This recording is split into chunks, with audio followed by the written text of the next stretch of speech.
们、先生们，我们的飞机已经着陆，飞机还将滑行一段距离，请您系好安全带，在座位上耐心等候，直到安全带指示灯熄灭。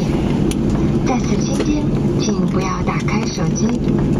下机时，请小心开启行李箱，以免行李滑落。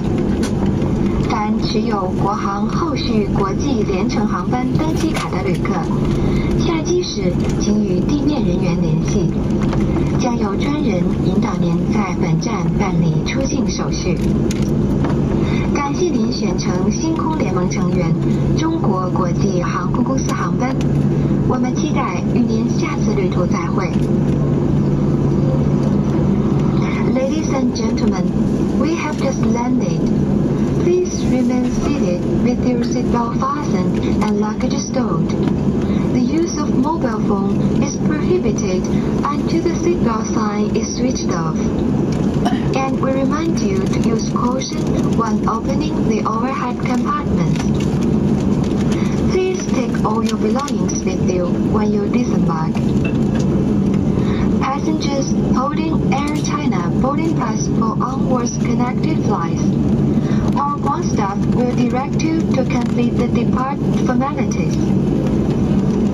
Thank you for flying with Air China, a member of Star Alliance. We hope to see you again. Thank you and goodbye.